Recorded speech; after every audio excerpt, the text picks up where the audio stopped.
ತಾಯಿ ನಿಮ್ಗೆ ಹೆಂಗೆ ಎಂಟ್ರಿ ಆಗ್ತಾಳೆ ಅಂತಾನೆ ನಿಮಗೆ ಗೊತ್ತಾಗಲ್ಲ. ಈಗ ಒಬ್ಬೊಬ್ಬರಿಗೆ ಅಮ್ಮನ ನಾನು ಪೂಜೆ ಮಾಡ್ತಾ ಇದ್ದೀನಿ, ಯಾಕೋ ನನಗೆ ಹೊಲಿತಾನೆ ಇಲ್ಲ, ಯಾಕೋ ನನ್ನ ಕೆಲಸ ಮಾಡ್ಕೊಡ್ತಾನೆ ಇಲ್ಲ ಅಂತವ್ರಿಗೆ ಏನಂತ ಮದುವೆನೇ ಆಗಬಾರ್ದು, ಅಮ್ಮನ ಸೇವೆ ಮಾಡಿಕೊಂಡು ಹಿಂಗೆ ಇದ್ಬಿಡೋಣ ಅಂತ ನನಗೆ ಒಂದು ಫ್ಯಾಮಿಲಿನ ಮಾಡ್ಕೊಡ್ತೀನಿ. ದೃಷ್ಟಿ ದೋಷದಿಂದ ಆಗಿರ್ಬೋದು, ಅಥವಾ ಒಂದು ವಾಮಾಚಾರ ಪ್ರಯೋಗದಿಂದ ಆಗಿರ್ಬೋದು, ಅಥವಾ ಅವ್ನು ಮಾಡಿರುವಂಥ ಕರ್ಮ ಸಿದ್ಧಾಂತಗಳಿಂದ ಆಗಿರ್ಬೋದು, ವ್ಯಕ್ತಿತ್ವ ಇರುತ್ತೆ, ಅದು ಮುಸಾಗಿರುತ್ತೆ. ಆ ಮುಸುಕನ್ನ ದೂರ ಮಾಡೋಕ್ಕೆ ಆ ತಾಯಿನೇ ವಾರಾಹಿ. ನಮಸ್ಕಾರ. ನಿಗೂಢತೆಯ ಹುಡುಕಾಟದಲ್ಲಿ ಪಾಡ್ಕಾಸ್ಟ್ ವಿತ್ ಋಷಿ ಪೃಥ್ವಿ. ಯಾವುದಾದ್ರೂ ಒಂದು ಪರಿಸ್ಥಿತಿ ನಿಮಗೆ ಅಮ್ಮ ಇದ್ದಾರೆ, ಹೌದು ನಾನು ಅಮ್ಮನಿಗೋಸ್ಕರ ಅಮ್ಮನ ಸೇವೆ ಮಾಡೋದಕ್ಕೋಸ್ಕರನೇ ಹುಟ್ಟಿದ್ದೀನಿ, ಅಥವಾ ಅಮ್ಮನ ಬಗ್ಗೆ ಪ್ರಚಾರ ಮಾಡೋದಕ್ಕೋಸ್ಕರನೇ ಹುಟ್ಟಿದ್ದೀನಿ ಅನ್ನುವಂಥ ಅನುಭವ ನಿಮಗೆ ಯಾವಾಗ ಆಗಿದೆ ಸರ್? ನೈಜ ಅನುಭವ ಯಾವುದಾಗಿದೆ? ನನಗೆ ಈ ತಾಯಿ ಬಗ್ಗೆ ಏನಂದ್ರು ಏನೂ ಗೊತ್ತಿಲ್ಲ. 2001ನಲ್ಲಿ ನನಗೆ ಏನಂದ್ರು ಏನೂ ಗೊತ್ತಿಲ್ಲ. ಈ ತಾಯಿ ಇದ್ದಾಳೆ, ವಾರಾಹಿ ಇದ್ದಾಳೆ, ಇದ್ರ ಬಗ್ಗೆ ಒಂದು ಚೂರು ನನಗೆ ಇದೇ ಇಲ್ಲ, ಅನುಭವನೇ ಇಲ್ಲ. ಅದು ಕೆಲವೊಂದು ವಿಚಾರಗಳಲ್ಲಿ ಆ ದೇವಸ್ಥಾನಕ್ಕೆ ಹೋದಾಗ ಅವರು ನಮ್ಮ ಮಾವನೇ, ನಮ್ಮ ಮಾವ ಬಂದು ದೇವಸ್ಥಾನ ನಡೆಸ್ತಾ ಇದ್ದಾರೆ. MD ಬ್ಲಾಕಲ್ಲಿ ದೇವಸ್ಥಾನ. ಅವ್ರ ಹೆಸರು ಕೇಳ್ಬೋದಾ? ಶಬರಿ. ಓಕೆ. ಶಬರಿ ಅಂತ. ಅವರು ಆ ದೇವಸ್ಥಾನದಲ್ಲಿ 27 ವರ್ಷದಿಂದ, ಸುಮಾರು 27 ವರ್ಷದಿಂದ ಮುತ್ತುಮಾರಿಯಮ್ಮ ಮತ್ತು ಅಂಗಾಳ ಪರಮೇಶ್ವರಿ ಮತ್ತು ಈ ದೇವ್ರನ್ನೆಲ್ಲ ಇಟ್ಕೊಂಡು ಅಲ್ಲಿ ಪೂಜೆ ಮಾಡ್ಕೊಂಡಿದ್ರು. ಕೊರೋನಾ ಟೈಮು, ಆ ಟೈಮು 18ನಲ್ಲಿ ಮತ್ತು 2000ನಲ್ಲಿ ಕೊರೋನಾ ಟೈಮು. ಆ ಟೈಮಲ್ಲೆಲ್ಲ ದೇವಸ್ಥಾನ ಎಲ್ಲ ಫುಲ್ಲು ಏನೂ ಇಲ್ಲ, ಜನಗಳ ಓಡಾಟ ಇಲ್ಲ, ಏನೂ ಇಲ್ದಂಗೆ ಇತ್ತು. ಸೊ 2-2.5 ವರ್ಷದವರೆಗೂ ಆ ದೇವಸ್ಥಾನ ತುಂಬ ಇದಾಗೇ ಇತ್ತು. ಅಂದರೆ ಜನಗಳು ಬರ್ತಾ ಇರಲಿಲ್ಲ, ಯಾವುದೂ ಇಲ್ಲ, ಎಲ್ಲನೂ ತುಂಬ ಇದಾಗಿತ್ತು. ಆ ಟೈಮಲ್ಲಿ ಇದೇನಕ್ಕೆ ಈ ಥರ ಹಿಂಗಾಗ್ತಾಯಿದೆ ಅಂದ್ಬಿಟ್ಟು ನಾವು ಒಬ್ಬರನ್ನ ಗುರುಗಳನ್ನ ಕರೆಸಿ ಆ ದೇವಸ್ಥಾನಕ್ಕೆ ಕರೆಸಿ ಇಲ್ಲಿ ಏನಾಗಿದೆ ಏನು ಎತ್ತ ಅಂತ ನೋಡಿದಾಗ ಆ ದೇವಸ್ಥಾನಕ್ಕೆ ಕೊರೋನಾ ಟೈಮಲ್ಲಿ, ಕೊರೋನಾ ಆದಾದ್ಮೇಲೆ, ಕೊರೋನಾ ಆದಮೇಲೆ 2000ನಲ್ಲಿ ಕೊರೋನಾ, 18ನಲ್ಲಿ ಕೊರೋನಾ, 2 ಕೊರೋನಾ ವೇವಲ್ಲಿ ಆ ಟೈಮಲ್ಲಿ ಈ ಪೀರಿಯಡ್ ಆಗಿದ್ದು. ಸೊ ಅದಾದಮೇಲೆ ನಮಗೊಬ್ಬರು ಅದೇ ಹೇಳಿದ್ನಲ್ಲ, ತಮಿಳ್ನಾಡಲ್ಲಿ ಒಬ್ಬರಿದ್ರು, ಅವರು ಜಗನ್ ಅಂತ ಅವ್ರ ಹೆಸರು. ಅವ್ರು ಬಂದು ನಮ್ಮ ದೇವಸ್ಥಾನಕ್ಕೆ ಬಂದು ಈ ತಾಯಿನ ಪ್ರತಿಷ್ಠಾಪನೆ ಮಾಡಿ ನಿಮಗೆ ಈ ದೇವಸ್ಥಾನ ಒಂದು ಕ್ಷೇತ್ರವಾಗುತ್ತೆ, ಇಡೀ ನಿಮ್ಮ ಕರ್ನಾಟಕಕ್ಕೆ ಒಂದು ಕ್ಷೇತ್ರ ಆಗುತ್ತೆ ಅಂತ ಹೇಳಿದವರು ಅವರು. ಅವ್ರು ಹೇಳಿದ ಆ ಮಾರ್ಗದಲ್ಲೇ ನಾವೇನು ಮಾಡಿದ್ವಿ, ಆ ತಾಯಿನ ಪ್ರತಿಷ್ಠಾಪನೆ ಮಾಡೋದಕ್ಕೆ ಮುಂದಾದ್ವಿ. ಆವಾಗಲೇ ನಾವು 2001ನಲ್ಲಿ ಆ ತಾಯಿನ ನಾವು ವಿಗ್ರಹ ಮಾಡೋದಕ್ಕೆ ನಾವು ಆರ್ಡ್ರ್ ಕೊಟ್ಟು ಸ್ಟಾರ್ಟ್ ಮಾಡಿದ್ವಿ. ಆ ತಾಯಿ ಬಂದು ಒಂದು 3 ತಿಂಗಳಲ್ಲಿ ಬಂತು. ಆ ತಾಯಿ ಬಂದು ನಾವು ತೊಗೊಂಬಂದ್ವಿ, ದೇವಸ್ಥಾನದಲ್ಲಿ ಇಟ್ವಿ. ದೇವಸ್ಥಾನದಲ್ಲಿ ಇಟ್ಟಾದಮೇಲೆ ಆ ತಾಯಿ ಸುಮಾರು ಒಂದು 9 ತಿಂಗಳು ನೀರಲ್ಲಿಟ್ಟಿದ್ವಿ. 9 ತಿಂಗಳು ಒಂದು ಟ್ಯಾಂಕ್ ಥರ ಮಾಡಿದ್ವಿ. ಜಲವಾಸಿನಿ ಅಂತಲೂ ಕರೀತಾರಲ್ಲ. ಹೌದು, 9 ತಿಂಗಳು ಟ್ಯಾಂಕಲ್ಲೇ ಇತ್ತು. ನಾವು ಟ್ಯಾಂಕ್ ಕಟ್ಟಿಸಿ ಆ ತಾಯಿನ ಅದರಲ್ಲಿ ಇಟ್ಟು ಶಾಸ್ತ್ರೋತ್ರವಾಗಿ ಆ ತಾಯಿಗೆ ಏನೇನು ಮಾಡಬೇಕು ಎಲ್ಲ ಮಾಡಿ, ಪೂಜೆ ಪುನಸ್ಕಾರಗಳೆಲ್ಲ ಮಾಡಿ ಅದನ್ನು ನೀರಲ್ಲಿ ಇಟ್ಟು ಇದು ಮಾಡಿದ್ವಿ. ಆ ತಾಯಿ ಅವಳಿಗೆ ಹೆಂಗೆ ಬೇಕೋ ಆ ಥರ ದೇವಸ್ಥಾನನ ರೆಡಿ ಮಾಡಿಕೊಂಡ್ಳು.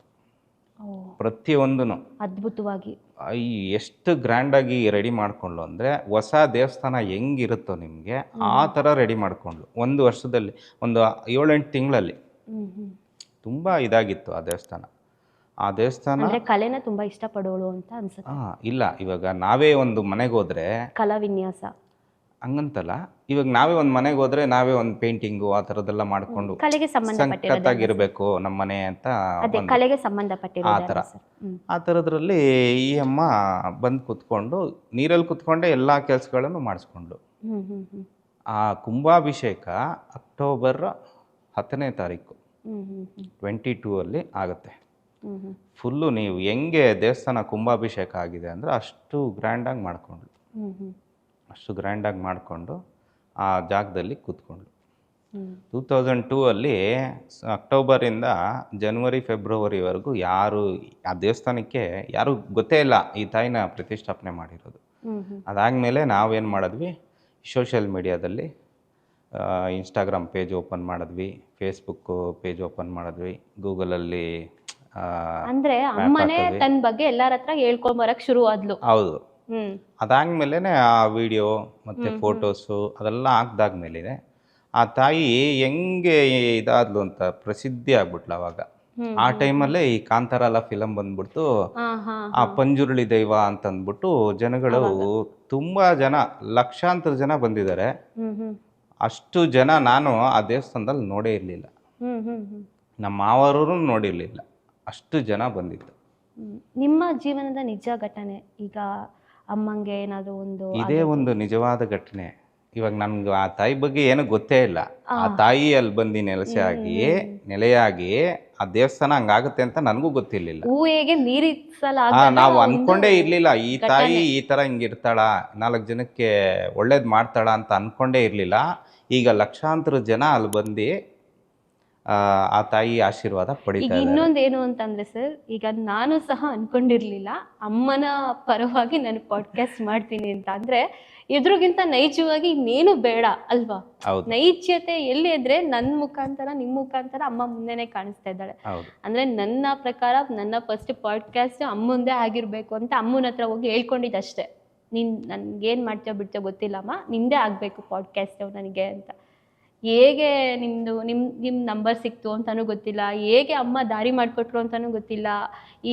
ಹೇಗೆ ದುಡ್ಡು ಅಷ್ಟೇ ಸರ್, ಈಗ ಯಾರೂ ಹೇಗೆ ದುಡ್ಡನ್ನ ಹೊಂದಿಸಿದ್ಲು ಅನ್ನೋದು ಗೊತ್ತಿಲ್ಲ. ನಮ್ಮ ಕ್ಯಾಮ್ರಾಮನ್ ಸರು ಅಷ್ಟೇ, ಬೇಡ ರೀ ಚಿಕ್ಕದಾಗಿ ಮಾಡೋಣ ಬಿಡ್ರಿ, ಯಾಕೆಂದ್ರೆ ಅವ್ರಿಗೆ ಗೊತ್ತಲ್ಲ ಸರ್ ನಮ್ಮ ಬಜೆಟ್ ಎಲ್ಲ ಹೆಂಗಿದೆ ಅಂತ. ಅಮ್ಮ ನೋಡ್ಕೋತಾಳೆ ಬಿಡಿ ಸರ್, ಅಮ್ಮ ಮಾಡ್ತಾಳೆ ಬಿಡಿ ಸರ್ ಅಂತ ಅನ್ಕೊಂಡು ನೈಜತೆ ಅನ್ನೋದು ಅಂದ್ರೆ ಜೀವಿಸ್ತಾಳೆ ಅಮ್ಮ. ಎಲ್ಲರ ನಡುವೆ ಸಾಕ್ಷಿಗಳನ್ನ ಕೊಟ್ಟು ಅವ್ರನ್ನ ಜೀವಿಸ್ತಾಳೆ. ಸೊ ನೀವ್ ಹೇಳಿದ್ರಲ್ಲ ಇದ್ರಕ್ಕಿಂತ ನೈಜತೆ ಬೇಕಾ ಮೇಡಮ್ ಅಂತ, ಅವಾಗ ನನಗೂ ಜ್ಞಾನೋದಯ ಆಯ್ತು ಸರ್. ಹೌದು, ನನ್ನ ಇದ್ರಲ್ಲೂ ನೈಜತೆ ಇತ್ತಲ್ವಾ, ನಾನು ಅದ್ ನೋಡ್ಲೇ ಇಲ್ವಲ್ಲ ಅಂತ. ನೀವು ಏನು ಮಾಡ್ಕೊಳಕ್ಕಾಗಲ್ಲ. ಹೌದು, ಈ ತರ ಎಲ್ಲ ನಮ್ಗೆ ಸಿಗುತ್ತೆ ಇನ್ನೊಂದು ಆಗುತ್ತಾ ಅಂತ ನೀವು ಊಹೆನೂ ಮಾಡ್ಕೊಂಡಿರಲ್ಲ. ಆ ಮಟ್ಟದಲ್ಲಿ ಆ ತಾಯಿ ನಿಮ್ಗೆ ಸಪೋರ್ಟ್ ಮಾಡ್ತಾಳೆ. ಹೆಂಗಿದ್ದವ್ರನ್ನೆಲ್ಲ ಹೆಂಗೆಂಗೋ ಮಾಡಿದಾಳೆ ಆ ದೇವಸ್ಥಾನ. ಸುಮಾರು ಅಂದರೆ ನಾವು 2002 ಇಂದ 2003 ಇಂದ ಸ್ಟಾರ್ಟ್ ಆಯಿತು ಜನಗಳು ಬರೋದಕ್ಕೆ. ಸಿಂಗಪೂರು, ಮಲೇಷ್ಯಾ, US ಅಲ್ಲಿಂದೆಲ್ಲ ಬಂದಿದ್ದಾರೆ. ಅಲ್ಲಿಂದೆಲ್ಲ ಬಂದು ಆ ತಾಯಿ ಆಶೀರ್ವಾದ ಪಡ್ಕೊಂಡು ಹೋಗಿದ್ದಾರೆ. ಅಂದ್ರೆ ನನ್ನ ಕೈಲಿ ಏನೂ ಆಗಲ್ಲ ಅನ್ನೋಂಥವ್ರ ಜೀವನದಲ್ಲೇ ಅವಳು ಹೆಚ್ಚಿಗೆ ಆಗಿ ಬರೋದು ಅಂತ ಅನ್ಸುತ್ತೆ. ಅಂದ್ರೆ ಈ ಡಿಪ್ರೆಷನ್ ಅಂತ ಹೋಗಿರ್ತಾರೆ ನೋಡಿ, ಅಂಥವ್ರ ಜೀವನದಲ್ಲೇ ಅಮ್ಮ ಎಂಟ್ರಿ ಆಗೋದು ಅಂತ ಅನ್ಸುತ್ತೆ ಸರ್. ನೀನೇನು ಅಲ್ಲ, ನೀನ್ ಕಾಲ್ ಕಸಕ್ಕಿಂತ ಕಡೆ ಅಂತ ಬೇರೆಯವರು ಈಗ ಯಾರ್ಯಾರು ಸರೌಂಡಿಂಗ್ಸ್ ಅಲ್ಲೆಲ್ಲ ಬೈಯೋದು ಮಾಡೋದು, ಆಕ್ಚುಲಿ ಆ ವ್ಯಕ್ತಿ ಏನೋ ಒಂದು ಕರ್ಮ ಸಿದ್ಧಾಂತದಿಂದನೋ ಅಥವಾ ಏನೋ ಒಂದು ಕರ್ಮದಿಂದನೋ ಅಥವಾ ಏನೋ ಒಂದು ಬ್ಯಾಡ್ ಟೈಮಿಂದ ಅವ್ನು ಕೆಳಗೆ ಬಿದ್ದಿರ್ತಾನೆ. ಆದರೆ ಅವ್ನ ವ್ಯಕ್ತಿ ಕೆಳಗೆ ಬೀಳೋ ವ್ಯಕ್ತಿ ಅಲ್ಲ, ಅವ್ನು ತುಂಬ ದೊಡ್ಡ ವ್ಯಕ್ತಿನೇ ಆಗುವಂಥ ವ್ಯಕ್ತಿ. ಅಥವಾ ಅವನ ಹತ್ರ ಕಲೆ ಇರುತ್ತೆ, ಅಥವಾ ಅವನಲ್ಲಿ ಎಲ್ಲ ಸಕಲ ಕಲ ವಲ್ಲಭ ಆಗಿರ್ತಾರೆ, ಆದರೆ ಅವ್ನು ಕೆಳಗೆ ಬಿದ್ದಿರ್ತಾನೆ. ಅಂಥವ್ರನ್ನ ಮುನ್ನಡೆಸೋದು ಅಮ್ಮನೇ ಅಂತ ಅನ್ಸುತ್ತೆ ಸರ್, ಅಲ್ವಾ ಸರ್? ಖಂಡಿತ. ಎಂಥವ್ರನ್ನ ಬೇಕಾದ್ರೂ ಈ ಕೆಳಗೆ ಬಿದ್ದಿರೋರ್ನ ಅಟ್ಟದ ಮೇಲೆ ಕೂರ್ಸೋದು ಅವಳೆ, ಅಟ್ಟದಲ್ಲಿರೋರ್ನ ಕೆಳಗೆ ಬೀಳ್ಸೋದು ಅವಳೆ. ಈಗ ಎಂಥ ದೊಡ್ಡ ಅವಮಾನನೇ ಆಗಿರಲಿ, ಹೌದು, ಅವಮಾನವಾಗಿ ಮಾತಾಡಿ ಈಯಾಡಿಸಿ, ಈಗ ಇವು ಕೆಟ್ಟದಾಗೆ ಬೈದು ಕೆಟ್ಟದಾಗೆ ವರ್ಣನೆ ಮಾಡಿದ್ದವರು ಬಾಯಲ್ಲಿ ಇವನು ಎಷ್ಟು ಆಗ್ತಾನ ಅಂತ ನೀವೇ ಅನ್ಕೊಂಡು ಇರಲ್ಲ. ಆ ಮಟ್ಟಕ್ಕೆ ತಗೊಂಡೋಗಿ ನಿಲ್ಲಿಸ್ತಾಳೆ ಈ ತಾಯಿ. ಅದು ಸತ್ಯನೇ ಸರ್. ಈಗ ನಾನು ಅಮ್ಮನ ಆರಾಧಕಿಯಾಗಿ ನನ್ನನ್ನು ಈ ಮಟ್ಟಕ್ಕೆ, ಈ ಪಾಡ್ಕಾಸ್ಟ್ ಮಾಡೋವಂಥ ಮಟ್ಟಕ್ಕೆ ತಂದು ಕೂರಿಸಿದ್ದಾಳೆ ಅಂದರೆ ಅದು ಅಮ್ಮನ ಕೈಯಿಂದ ಮಾತ್ರ ಸಾಧ್ಯ. ವರಾಯಿ ಅಮ್ಮ ಮಾತ್ರ ಮಾಡೋದಕ್ಕೆ ಸಾಧ್ಯ, ಬೇರೆ ಅಮ್ಮ ಮಾಡಲ್ವಾ? ಮಾಡೇ ಮಾಡ್ತಾಳೆ. ಆದರೆ ನನಗೆ ನಾನು ತಾಯಿ ರೂಪದಲ್ಲಿ ನೋಡಿರೋ ಅಮ್ಮ ಅಂದರೆ ವರಾಯಿ ತಾಯಿ ಮಾತ್ರ ಸರ್. ಅದನ್ನಂತೂ ನಾನು ಹೇಳ್ಬಲ್ಲೆ. ಮತ್ತೆ ಇನ್ನೂ ಏನಾದ್ರು ಹಂಚ್ಕೊಬೇಕು ಅಂತಂದರೆ ತಾಯಿ ಬಗ್ಗೆ ಏನಾದ್ರು ಒಂದು ಹೇಳ್ಬೇಕು, ನಿಗೂಢತೆ ಆಗಿರ್ಬೋದು, ಅಥವಾ ತಾಯಿ ಬಗ್ಗೆ ಇನ್ನೂ ಯಾರು ಹೇಳಿಲ್ದಲ್ಲೇ ಇರೋ ಅಂಥ ಒಂದು ವಿಚಾರ ನಿಮಗೆ ಗೊತ್ತಿದೆ, ಅದನ್ನು ನಾನು ಯಾರ ಹತ್ರನೂ ಹಂಚ್ಕೊಳ್ಳಲ್ಲ, ಆದರೆ ನನಗೆ ಗೊತ್ತಿದೆ, ಅದನ್ನು ನಾನು ಇಲ್ಲಿ ಹಂಚ್ಕೊತಾ ಇದ್ದೀನಿ ಇದೇ ಪ್ರಪ್ರಥಮ ಬಾರಿಗೆ ಅನ್ನೋದಾಗಿದ್ರೆ ಯಾವುದಾಗಿದೆ ಸರ್? ಅಂದರೆ ನನಗೆ ಆಶ್ಚರ್ಯವಾಗಿ ಆಗ್ಬೇಕಂಗಿದ್ರು ನನ್ನ ಲೈಫಲ್ಲಿ ನಾನು ಮದುವೆ ಆಗಬಾರ್ದು ಅಂತ ಅನ್ಕೊಂಡಿದ್ದೆ. ಮದುವೆನೇ ಆಗಬಾರ್ದು, ಅಮ್ಮನ ಸೇವೆ ಮಾಡಿಕೊಂಡು ಹಿಂಗೆ ಇದ್ಬಿಡೋಣ ಅಂತ ಕಾಲ ಕಳ್ಕೊಂಡು ಹೋಗ್ಬಿಡೋಣ ಅಂದ್ಬಿಟ್ಟು ಇದ್ದೆ. ಆ ಟೈಮಲ್ಲೇ ಈ ತಾಯಿ ಏನು ಮಾಡೋದು, ನಮ್ಮ ದೇವಸ್ಥಾನಕ್ಕೆ ಬರೋರ್ನೇ ನನಗೆ ಪರಿಚಯ ಮಾಡಿಸಿ ಅವ್ರ ಜೊತೆನೇ ಇವಾಗ ಮದುವೆ ಆಗಿ ಇವಾಗ ನನಗೊಂದು ಮಗು ಇದೆ. ಅಂದ್ರೆ ಏನು ಒಂದು ಒಳ್ಳೆ ಕುಟುಂಬನ ನೀವು ಅಮ್ಮ ನಿಮಗೆ ಮಾಡಿಕೊಟ್ಟಿದ್ದಾಳೆ. ಹೌದು, ನಾನು ಅನ್ಕೊಂಡೇ ಇರ್ಲಿಲ್ಲ, ಹೂವೇನೂ ಮಾಡ್ಕೊಂಡಿರ್ಲಿಲ್ಲ, ಹೂವಿಗೆ ಮೀರಿದಲಾಗದನ್ನ ನಿಮಗೆ ಕೊಟ್ಟಿದ್ದಾಳೆ. ಖಂಡಿತ. ನನಗೆ ಇನ್ನೊಂದು ಲೈಫ್ ನಿಂದು ಬೇರೆ ಇದೆ, ಇನ್ನೂ ಇದೆ ನೀನು ಮಾಡೋವಂಥದ್ದು ಅಂದ್ಬಿಟ್ಟು ನನಗೆ ಒಂದು ಫ್ಯಾಮಿಲಿನ ಮಾಡಿಕೊಟ್ಲು. ನಾನು ಇದನ್ನ ಎಕ್ಸ್ಪೆಕ್ಟೇಷನ್ನೇ ಮಾಡಿರಲಿಲ್ಲ. ಆ ತಾಯಿ ನನಗೆ ನಿಮಗೆ ಮಾಡಿಕೊಟ್ಟಿದ್ದೆ ಅಪ್ಪ ದೊಡ್ಡ ಅಮ್ಮ ಎಲ್ಲರೂ ಇದ್ದಾರೆ. ಇದ್ದಾರೆ. ಅಪ್ಪ ಅಂದ್ರೆ ನೀವು ಬ್ರಹ್ಮಚಾರಿ ಆಗಿರ್ಬೇಕು ಅಂತ ಅನ್ಕೊಂಡಿದ್ದವರ, ಹೌದು, ಅಂದ್ರೆ ಖಂಡಿತ. ಅಮ್ಮನ ಸೇವೆ ಮಾಡ್ಕೊಂಡೆ, ಅಮ್ಮನ ಜೀವನ ಅಮ್ಮಂದೇ ಜೀವನ ಕಳ್ಕೊಂಡೆ, ಖಂಡಿತ. ಅಮ್ಮನ ಸ್ಮರಣೆ ಮಾಡ್ಕೊಂಡೆ ಇದ್ ಬಿಡೋಣ ಅಂತ ಅನ್ಕೊಂಡು ಇದ್ದಿದ್ದು ನೀವು. ಆದ್ರೆ ಅಮ್ಮ ಈ ಇಲ್ಲಪ್ಪ. ತಾಯಿ ಬಂದಾದ್ಮೇಲೆನೆ ನಾನು ಆ ಥರ ಡಿಸೈಡೇ ಬಂದಿದ್ದು. ಹಾ ಅಂದ್ರೆ ಅಮ್ಮ ಅಷ್ಟು ಆವರ್ಸ್ಕೊಂಡ್ಬಿಟ್ಟಿದ್ಲು ನಿಮ್ಮನ್ನ. ಹೌದು. ಆ ಟೈಮಲ್ಲಿ ಏನು ಮಾಡಿದ್ಲು, ಇದೊಂದು ದಾರಿ ನನಗೆ ಇನ್ನೂ ಮಾಡೋ ಅಂಥದ್ದು ಇದೆ, ನಿನಗೆ ಫ್ಯಾಮಿಲಿ ನಿನ್ನೇ ಅಂತ. ಪ್ರೀತಿ ಮಾಡೋರಂತವ್ರು ನಿನಗ್ ಬೇಕು, ನೀನ್ ನನ್ನನ್ನು ಪ್ರೀತಿ ಮಾಡೋದಲ್ಲ, ನಾನು ನಿನಗೆ ಪ್ರೀತಿ ಮಾಡೋ ಅಂಥವ್ರನ್ನ ನಿನಗೆ ಕೊಡ್ತೀನಿ. ಖಂಡಿತ. ನಿನ್ ಜೀವನದಲ್ಲಿ ಇನ್ನೂ ನೋಡ್ಬೇಕಾಗಿರೋದು ತುಂಬಾ ಇದೆ ಮಗು, ನೀನ್ ಈ ತರ ಮಾಡ್ಬೇಡ, ಹಿಂಗ್ ಹೋಗು, ನನ್ನೂ ಇಷ್ಟಪಡು. ತಾಯಿ ಕರ್ತವ್ಯ ಏನ್ ಹೇಳಿ ನೀವೇ, ತಾಯಿ ಕರ್ತವ್ಯ ಏನ್ ಹೇಳಿ? ಒಂದ್ ಮಗು ಒಂದ್ ದೊಡ್ಡದಾದ್ಮೇಲೆ ಅವಳಿಗೆ ಮೊದಲನೇ ಆಲೋಚನೆ ಬರೋದೇನ್ ಹೇಳಿ? ಮುಂದಕ್ಕೆ ಹೋಗೋದು, ಫ್ಯಾಮಿಲಿ ಆಗೋಂಥದ್ದು. ಅದೇ ನನ್ ಮಗ ಒಂದ್ ಒಳ್ಳೆ ಕೆಲ್ಸದಲ್ಲಿ ಇರ್ಬೇಕು, ಹಾಗೆ ಲೈಫ್ ಒಂದು ಚೆನ್ನಾಗಿರ್ಬೇಕು ಹೆಂಡತಿ ಅಂತ. ಮಕ್ಕಳು ಹೌದು. ಒಂದ್ ಜೀವನದಲ್ಲಿ ಚೆನ್ನಾಗಿರ್ಬೇಕು, ವಂಶ ಉದ್ಧಾರ ಆಗ್ಬೇಕು ಅನ್ನೋದೇ ಅಲ್ವಾ ಖಂಡಿತ. ಒಂದು ತಾಯಿ. ಹಾಗೆ ತಾಯಿ ನಿಮಗೆ ಆತರ ಖಂಡಿತ.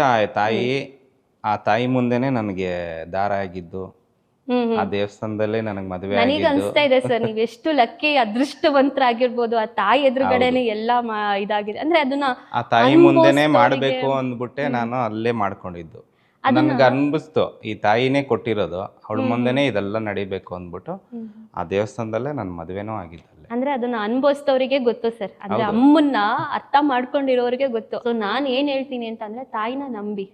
ನಿಮ್ ಜೀವನದಲ್ಲಿ ಏನಾದ್ರೂ ನೀವು ಕೀಳರಿಮೆ ಪಟ್ಕೊಂತ ಇದ್ದೀರಾ, ಅಥವಾ ನನ್ನಿಂದ ಏನು ಮಾಡಕ್ ಸಾಧ್ಯ ಆಗ್ತಾ ಇಲ್ಲ, ಅಥವಾ ನನ್ನನ್ನು ಎಲ್ಲರೂ ಕೀಳಾಗಿ ನೋಡ್ತಾ ಇದ್ದಾರೆ ಅನ್ನೋಂಥವ್ರಿಗೆ ತಾಯಿನೇ ಮದ್ದು. ಖಂಡಿತ.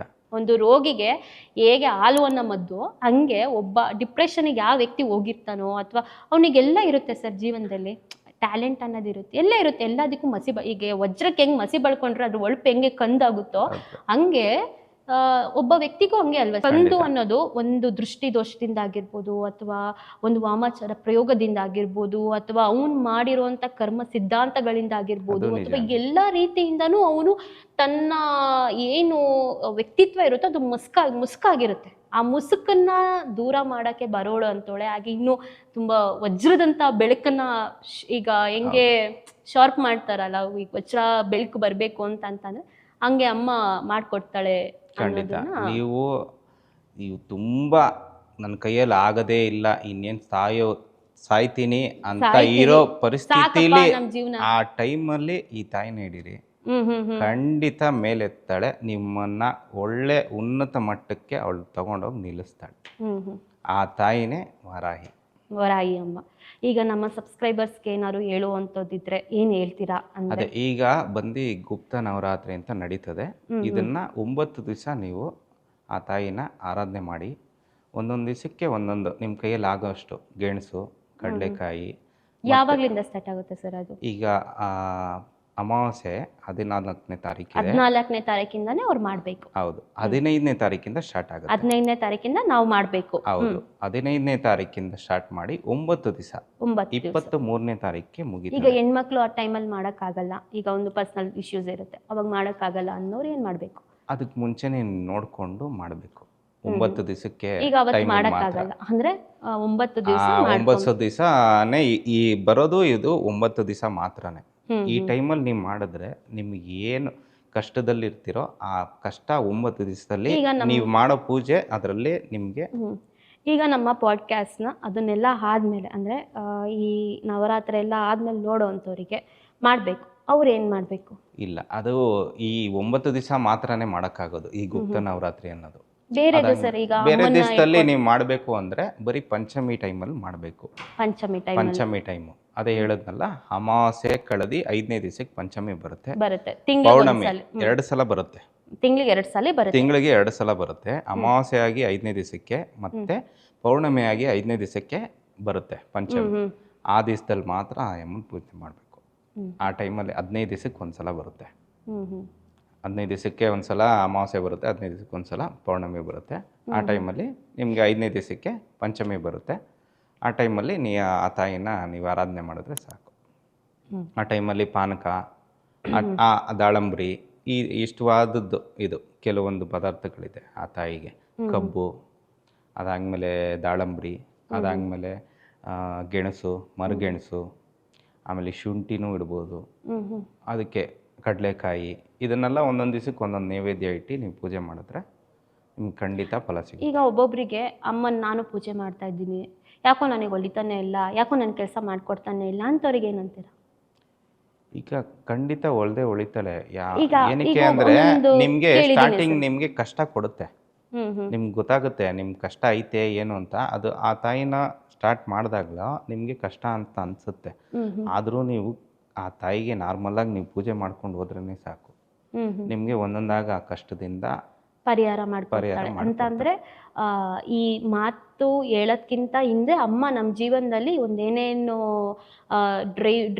ಸ್ಕ್ರೂ ಡ್ರೈವಿಂಗ್ ಕೆಲಸ ಮಾಡಬೇಕು ಮಾಡ್ತಾ ಇರ್ತಾಳೆ. ಆದರೆ ನಮಗೆ ಅದು ಕಾಣಿಸಲ್ಲ. ಸೊ ಕಾಣಿಸ್ದಲ್ಲೇ ನಾವು ಆ ಮಾತನ್ನ ಹೇಳಿ ಅದನ್ನ ನಾವು ಬಿಟ್ಬಿಡ್ತೀವಿ ಮಧ್ಯದಲ್ಲೇ. ಈಗ ಒಬ್ಬೊಬ್ರು ಸ್ಟಾರ್ಟಿಂಗ್ ಅಮ್ಮನ್ನ ಪೂಜೆ ಮಾಡ್ತಾ ಇರ್ತಾರೆ, ಮಧ್ಯದಲ್ಲೇ ಎಂಡ್ ಮಾಡ್ಬಿಡ್ತಾರೆ, ಬೇಡ ಅಮ್ಮ ನನಗೆ ಏನು ಮಾಡ್ತಾ ಇಲ್ಲ. ಅವಾಗ ಅಮ್ಮಂಗೆ ಬೇಜಾರಾಗುತ್ತೆ, ಅಥವಾ ಅಮ್ಮ ಏನ್ ಮಾಡ್ತಾಳೆ ಅವ್ರಿಗೆ?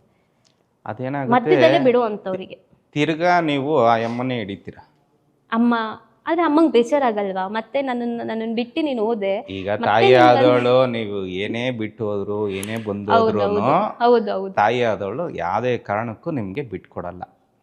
ಅದು ನೀವು ಬೇಕಾದ್ರೆ ಮಾಡ್ಬೋದು, ಆ ತಾಯಿ ಹಂಗ್ ಮಾಡಕ್ಕಾಗಲ್ಲ. ಒಂದ್ಸಲ ಮಗಳು ಅಂತ ಇಲ್ಲ ಮಗ ಅಂತ ತಗೊಂಡಾದಾದ್ಮೇಲೆ ಅವಳು ಯಾವುದೇ ರೀತಿ ನಾವು ಮಾಡೋದಕ್ಕೂ 5 ಬೆರಳು 5 ತರ ಇರಲ್ಲ. ಒಂದೊಂದು ಮಕ್ಕಳು ಒಂದೊಂದು ತರ ಇರ್ತಾರೆ. ಒಂದು ಮಗು ವಿನಯದಿಂದ ಇದ್ರೆ ಇನ್ನೊಂದು ಮಗು ಕ್ರೂರತೆಯಿಂದ ಇದ್ದೇ ಇರುತ್ತೆ.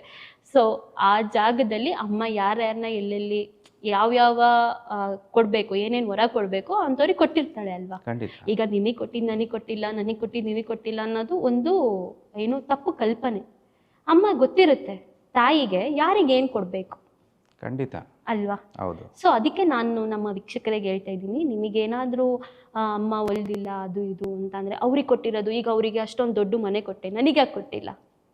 ಈಗ ಅವ್ರಿಗಂತ ದೊಡ್ಡ ವ್ಯಾಪಾರತನನ ಅಥವಾ ಅಷ್ಟು ದುಡ್ಡು ಬರೋವಂಥ ಕೆಲಸಗಳನ್ನ ಕೊಟ್ಟೆ, ನನಗೆ ಯಾಕೆ ಕೊಟ್ಟಿಲ್ಲ? ನಿನಗೆ ಏನು ಕೆಪಾಸಿಟಿ ಇದೆ. ಈಗ ನನಗೆ ಒಬ್ಬರಿಗೆ ಇಷ್ಟು ಅನ್ನ ತಿನ್ನೋ ಕೆಪಾಸಿಟಿ ಇರುತ್ತೆ, ಇನ್ನೊಬ್ಬರಿಗೆ ಇಷ್ಟಿಷ್ಟು ತಿನ್ನೋ ಕೆಪಾಸಿಟಿ ಇರುತ್ತೆ. ನಾನು ಹೋಗಿ ಅಷ್ಟನ್ನು ನಾನು ಹೊಟ್ಟೆಗೆ ತಿಂತೀನಿ ಅಂದರೆ ನನ್ನ ಆರೋಗ್ಯದ ಸ್ಥಿತಿ ಏನಾಗಲ್ಲ, ಹದಗೆಟ್ಟೋಗ್ಬಿಡುತ್ತೆ ಅದು, ಅಲ್ವಾ? ಸೊ ಅದಕ್ಕೆ ನಾನು ವೀಕ್ಷಕರಿಗೆ ಹೇಳ್ತಾ ಇದ್ದೀನಿ, ಅಮ್ಮನ್ನ ಆರಾಧನೆ ಮಾಡಬೇಕಾದ್ರೆ ನಿಮಗೆ ಕಷ್ಟಗಳು ಬಂದೇ ಬರುತ್ತೆ. ಕಷ್ಟಗಳು ಬಂದಿದ ತಕ್ಷಣ ನಿಮಗೆ ಸಿಹಿಯಾದ ಪಾನಕ ಸಿಕ್ಕೇ ಸಿಗುತ್ತೆ. ಅದಕ್ಕೋಸ್ಕರ ಕಾಯಿರಿ. ಹಾಗೆ ಕೊನೆಯದಾಗಿ ನೀವು ನಮ್ಮ ವೀಕ್ಷಕರಿಗೆ ಏನು ಹೇಳ್ತೀರಾ ಅಮ್ಮನ ಬಗ್ಗೆ, ಅಮ್ಮನ ಪರವಾಗಿ? ಅಮ್ಮನ್ನ ಆರಾಧನೆ ಮಾಡಿ. ನೀವು ಹೆಂಗೆ ನಾರ್ಮಲಾಗಿ ಮಾಡೋದನ್ನ ಮಾಡಿದ್ರೆ ಸಾಕು. ತುಂಬಾನೇ ನೀವು ಓವರಾಗಿ ಮಾಡಬೇಕು ಆ ಥರದ್ದೆಲ್ಲ ನೀವು ಏನೋ ಅನ್ಕೋಬೇಡಿ. ಅಮ್ಮನ್ನ ದಿನನಿತ್ಯ ಹೆಂಗ್ ಪೂಜೆ ನಿಮ್ಮ ಮನೇಲಿ ಹೆಂಗ್ ಮಾಡ್ತೀರೋ ಅದನ್ನ ಮಾತ್ರ ಮಾಡಿ. ಮೂಢನಂಬಿಕೆನ ಸ್ಪ್ರೆಡ್ ಮಾಡ್ತಾ ಇದ್ದಾರೆ ಅಂತ ಹೇಳೋರಿಗೆ ಏನು ಹೇಳ್ತೀರಾ? ಇದರಲ್ಲಿ ಮೂಢನಂಬಿಕೆ ಏನೂ ಇಲ್ಲ. ದೇವ್ರನ್ನ ನಾವು ಪೂಜೆ ಮಾಡಿ ಅಂತ ಹೇಳ್ತಾ ಇರೋದು ನಿಮಗೆ ಹೊರ್ತು ನಾವು ಬೇರೆದನ್ನ ಮೂಢತನನ ಆ ಥರದ್ದನ್ನ ಇದು ಮಾಡಿ ಅಂತ ಹೇಳಲ್ಲ. ತಮಗೆ ಒಳ್ಳೇದಾಗಿದ್ದನ್ನ ಎಲ್ರಿಗೂ ಹೇಳ್ತಾರೆ, ಆದ್ರೆ ಇನ್ನೂ ಒಬ್ಬೊಬ್ರು ತಮಗೆ ಒಳ್ಳೇದಾಗಿದ್ದನ್ನ ಯಾರ ಹತ್ರನೂ ಹೇಳೋದಿಲ್ಲ, ಅಲ್ವಾ ಸರ್? ಅದು ಏನಕ್ಕೆ ಅಂದರೆ ತಿರ್ಗಾ ಅದು ಹೇಳಿದ್ರೆ ತಿರ್ಗಾ ಅವ್ರಿಗೆ ತಡೆಯಾಗಿ ನಿಂತ್ಕೊಂಡ್ಬಿಡುತ್ತೆ. ಆ ಕಾರಣದಿಂದಾನೇ ಯಾರು ಅದನ್ನ ಒಳ್ಳೇದನ್ನಾಗಿರೋದನ್ನ ಹೇಳಕ್ ಹೋಗಲ್ಲ. ಈಗ ನಾವ್ ಹೇಳ್ತಾ ಇದೀವಿ, ಇವಾಗ ನಾವು ಕಷ್ಟ ಬರುತ್ತಾ? ನಮ್ಗೇನು ಆ ಥರ ಅಲ್ಲ, ಈಗ ನಾನು ಹೇಳ್ತಾ ಇದ್ದೀನಿ, ಈಗ ನಮಗೇನಾದ್ರು ಕಷ್ಟ ಬರುತ್ತಾ? ಈಗ ನೀವು ಹೇಳಿದ್ರಿ ಅಮ್ಮನೇ ಮುಂದೆ ನಿಂತ್ಕೋತಾಳೆ ನಮಗೇನಾದ್ರೂ ಒಂದು ಆಗ್ಬೇಕು ಅಂತ ಅಂದ್ರೂ ಅಂತ, ಅಮ್ಮ ಕಾಪಾಡ್ತಾಳೆ ಅಲ್ವಾ? ಈಗ ಖಂಡಿತ ಒಳ್ಳೇದಕ್ಕೂ ಕಾಪಾಡ್ತಾಳೆ, ಕೆಟ್ಟದಿದ್ರು ಅದು ಕೊಡಿಸ್ತಾಳೆ. ಆ ಥರ ತಾಯಿನೇ ಇದು ವಾರಾಹಿ ತಾಯಿ ಅಂದರೆ ಎಲ್ಲದಕ್ಕೂ ಸ್ಪಂದಿಸ್ತಾಳೆ ಅವಳು. ಇಲ್ಲಿ ನಾವು ಯಾವುದೇ ಕಾರಣಕ್ಕೂ ಮೂಢನಂಬಿಕೆನ ಸ್ಪ್ರೆಡ್ ಮಾಡ್ತಾ ಇಲ್ಲ. ಏನು ಅಂತ ಅಂದರೆ ಡಿಪ್ರೆಷನ್ನಲ್ಲಿ ಇದ್ದು ತುಂಬ ಜನ ಸೂಸೈಡ್ ಮಾಡ್ಕೊಳ್ಳೋದಾಗಿರ್ಬೋದು, ಅಥವಾ ತಮ್ಮ ಜೀವನದಲ್ಲಿ ಡೈವರ್ಸ್ ತಗೊಳ್ಳೋ ತನಕನೂ ಹೋಗಿರ್ತಾರೆ. ಖಂಡಿತ. ಈಗ ಅವರು ಗಂಡ ಹೆಂಡತಿ ತುಂಬ ಒಳ್ಳೆಯವರೇ ಆಗಿರ್ತಾರೆ, ತುಂಬ ಆತ್ಮೀಯತೆಯಿಂದ ಇರ್ತಾರೆ, ಅನ್ಯೋನ್ಯತೆಯಿಂದ ಇರ್ತಾರೆ, ಅವ್ರಿಗೆ ನೋಡಿದ್ರೆ ಡೈವರ್ಸ್ ಆಗೋಗಿರುತ್ತೆ. ಯಾಕೆ ಅಂತಂದ್ರೆ ಈ ಮಧ್ಯದಲ್ಲಿ ಇಷ್ಟೊಂದು ಕುತಂತ್ರಗಳು ನಡೀತಾ ಇರುತ್ತೆ. ಸೆಂಟ್ರಲ್ ಏನಾಗುತ್ತೆ, ಅವರು ಇವರು ಮಾತು ಕೇಳಬಾರ್ದು. ಫಸ್ಟ್ ನಿಮ್ಗೆ ಅಂತ ಒಂದು ಸ್ವಂತ ಬುದ್ಧಿ ಇರಬೇಕು. ಅವ್ರು ಹೇಳ್ತಾರೆ ಅವ್ರ ಫ್ಯಾಮಿಲಿ ನೋಡೋದು, ಇವ್ರ ಫ್ಯಾಮಿಲಿ ನೋಡ್ಕೊಂಡು ನಮ್ಮ ಫ್ಯಾಮಿಲಿಲಿ ಇದಿಲ್ಲ ಅದಿಲ್ಲ ಅಂತ ಪೀಡಿಸ್ಬಾರ್ದು ಯಾರನ್ನು. ನಮ್ಗೆ ಏನು ಕೊಟ್ಟಿರ್ತಾನೋ ಅದರಲ್ಲಿ ನಾವು ಊಟ ಮಾಡ್ಕೊಂಡು ಹೋಗ್ಬೇಕು. ನಾವು ಅದೇ ಆಗಿ ಆಸೆ ಪಟ್ರು ನಮಗೆ ತೊಂದರೆನೆ. ನಮ್ಮ ಕೈಯಲ್ಲಿ ಏನಾಗುತ್ತೋ ಅದನ್ನ ಮಾತ್ರ ನೋಡ್ಕೊಂಡು ಹೋದ್ರೆ ನಮ್ಮ ಲೈಫು ಚೆನ್ನಾಗಿರುತ್ತೆ. ನಾವು ಬೇರೆಯವ್ರದ್ದು ನೋಡಿಕೊಂಡು ನಾವು ಇಲ್ಲಿರೋದನ್ನೆಲ್ಲ ನೆಮ್ಮದಿನ ಹಾಳು ಮಾಡ್ಕೊಂಡ್ಬಿಡ್ತೀವಿ. ಅದು ತುಂಬ ತಪ್ಪು. ಆ ಕೆಲಸ ಮಾಡಕ್ಕೆ ಹೋಗ್ಬೇಡಿ. ಅಂದ್ರೆ ನಮ್ದು ಏನು ನಮಗೆ ಅಂತ ಒಂದು ಲೈಫ್ ಇರುತ್ತೆ. ಕೈಗೆಟ್ಕುತ್ತೋ ಅದನ್ನ ಅದ್ರ ಬಗ್ಗೆ ಮಾತ್ರ ಯೋಚನೆ ಮಾಡ್ಬೇಕು. ಈಗ ಏನೇ ಒಂದು ಫಾರ್ ಎಕ್ಸಾಂಪಲ್ ಮುಂದೆ ವಿಚಾರ ತಗೊಂಡ್ರು ಒಬ್ರು ಯಾರೋ ತಂತ್ರಗಾರಿಕೆ ಮಾಡ್ತಾರೆ ಅಂತ ನಾವು ಮಾಡಕ್ ಹೋಗ್ಬಾರ್ದು. ನಮಗೇನು ಸ್ವೀಕಾರ ಆಗುತ್ತೋ ಅಥವಾ ನಾವ್ ಒಂದೊಂದ್ ತಿಂಡಿ ಮಾತ್ರ ಜೀರ್ಣ ಮಾಡ್ಕೊಂತೀವಿ, ಒಂದೊಂದ್ ತಿಂಡಿ ಯಾರು ಜೀರ್ಣ ಮಾಡ್ಕೊಳ್ಳಲ್ಲ. ಒಬ್ಬೊಬ್ರು ಕಲ್ ತಿಂದು ಜೀರ್ಣ ಮಾಡ್ಕೊಂತಾರೆ. ಆ ಕಲ್ ತಿನ್ನೋರಿಗೆ ಮಾತ್ರ ಅಮ್ಮ ಬೇರೆ ಉಪಾಸನೆ ಆಗಿರ್ಬೋದು, ಏನೇ ಆಗಿರ್ಬೋದು. ಆದ್ರೆ ನಾವ್ ಹೇಳೋದೇನು ಅಂತಂದ್ರೆ ಯಾವುದೇ ಕಾರಣಕ್ಕೂ ತಾಂತ್ರಿಕತೆ ಹೋಗ್ದಲೆ ಅಮ್ಮನ್ನ ಒಳ್ಳೆ ರೀತಿಯಿಂದ ಉಪಯೋಗಿಸ್ಕೊಂಡ್ರೆ ಅಥವಾ ಒಳ್ಳೆ ರೀತಿಯಿಂದ ಅಮ್ಮನ ಕರೆದ್ರೆ ನಿಮ್ಮ ಜೀವನದಲ್ಲಿ ಏನೇ ಒಂದು ಕಷ್ಟ ಇದ್ರು ಅದನ್ನ ಸುಧಾರಣೆ ಮಾಡ್ತಾಳೆ ಅಂತ ನೀವು ಹೇಳ್ತಾ ಇದ್ದೀರಾ. ನೀವು ನ್ಯಾಯ ನೀತಿ ಧರ್ಮದಿಂದ ನೀವು ಹೋಗಿ ಅದನ್ನ ಪಾಲನೆ ಮಾಡಿದವ್ರಿಗೆ ಯಾವುದೇ ಕಾರಣಕ್ಕೂ ಈ ತಾಯಿ ಕೈ ಬಿಡೋದಿಲ್ಲ. ನಿಮ್ಗೆ ಯಾವತ್ತಿದ್ರೂ ಖಂಡಿತ ಎತ್ತುತ್ತಾಳೆ. ಆಯ್ತು ಸರ್. ಹಾಗಾದ್ರೆ ವೀಕ್ಷಕರಿಗೆ ಅಮ್ಮನ ಇದ್ರ ಬಗ್ಗೆ ಏನು, ಅಮ್ಮನ ಉಪಾಸನೆ ಆಗಿರ್ಬೋದು ಅಥವಾ ಅಮ್ಮನ ಆರಾಧನೆ ಹೇಗೆ ಮಾಡೋದು, ಹಾಗೆ ಅಮ್ಮನಿಂದ ನಮಗೆ ಏನೇನು ಸಿಗುತ್ತೆ ಅಥವಾ ಏನೇನು ನಮಗೆ ಮಾಡಿಕೊಡ್ತಾಳೆ ಅನ್ನೋದನ್ನು ನೀವು ನಮ್ಮ ಸಬ್ಸ್ಕ್ರೈಬರ್ಸ್ಗೆ ತುಂಬ ಚೆನ್ನಾಗಿ ಹೇಳ್ಕೊಟ್ಟಿದ್ದೀರಾ. ಹಾಗೆ ನಿಮಗೆ ತುಂಬ ಹೃದಯದ ಧನ್ಯವಾದಗಳು ಸರ್. ನಮಸ್ತೆ. Thank you.